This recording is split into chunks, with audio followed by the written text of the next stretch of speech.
On January 3rd, US captured the president of Venezuela and his wife in the middle of the night in Operation Absolute Resolve. Trump accused Nicolas Maduro of drug trafficking, sending criminals to the United States and stealing oil from the United States. Well, the legality of this capture is in question, but the bigger question is, why did Trump do it? The plan was simple: capture Maduro, present him to the court, run Venezuela till the next government is formed, and take control of the resources in Venezuela, especially the oil. And Trump has made it clear himself.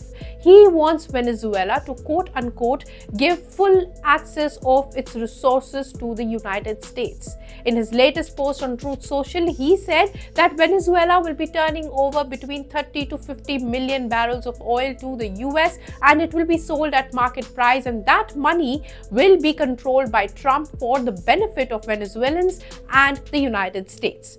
And what will Trump do after getting total access of these resources? Here's what he said. We're going to run the country until such time as we can do a safe, proper, and judicious transition. We're going to have our very large United States oil companies, the biggest anywhere in the world, go in, spend billions of dollars, fix the badly broken infrastructure, the oil infrastructure, and start making money for the country. Basically, American firms will go to Venezuela, build the poorly built oil infrastructure in the country, and sell oil to make profits within 18 months. But there is just a slight bit of a problem in this plan.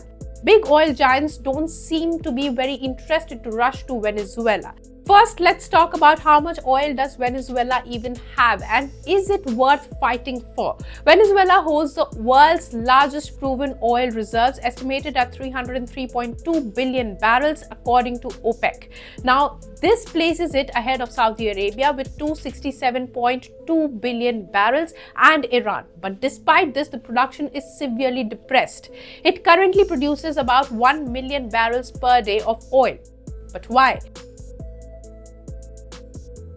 Well, for starters, the infrastructure is poor.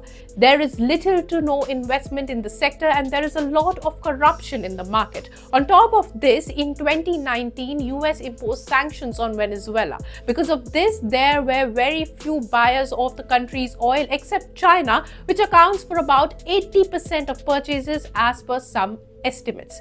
To evade sanctions, Venezuela depends on so-called ghost tankers that employ tactics like fake flags, altered tracking data, and misleading shipping routes. And whoever buys the oil, they make payments using crypto or local currencies. Now, why does Trump keep saying Venezuela stole American oil? Well, in 1999, Hugo Chavez became the president of Venezuela, and he promised one thing: to reduce US influence in the country. At that time, Venezuela was producing huge amounts of oil and reaping profits to match, but most of this was controlled by 3 US firms: ConocoPhillips, ExxonMobil, and Chevron.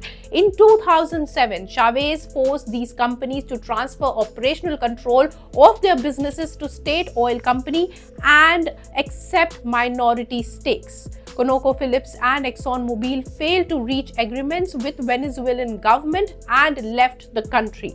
Chevron stayed, but under a special license, it was allowed to pump oil and export it. And claims for compensation also did not stop from US firms. ExxonMobil argued that it was owed $10 billion for seizure of its property. International courts ruled that Venezuela must pay $1.6 billion compensation to ExxonMobil and $8.5 billion to ConocoPhillips. Analysts estimate that international courts have ordered Venezuela to pay $80 billion for various claims against it. So, will Trump's plan work? Well, it's complicated and also understandable why oil giants do not want to jump up and take this opportunity.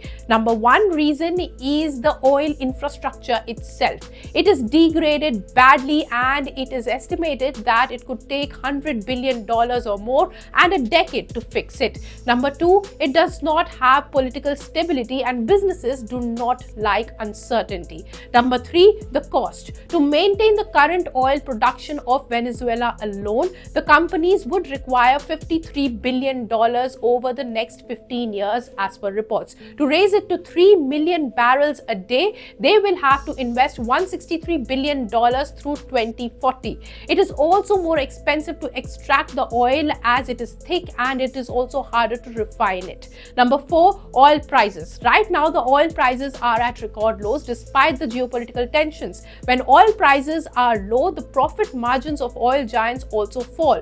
So for now, if they pump out oil from Venezuela, it will not benefit them as such, or might not give enough return for the investments that they are making. The White House is reportedly organizing a meeting with oil giants on Friday, but for now, it looks like Trump's oil pitch might be too slippery for US oil companies. What do you think about this? Let us know in the comments, and like, share and subscribe to ET Now for more such news and views.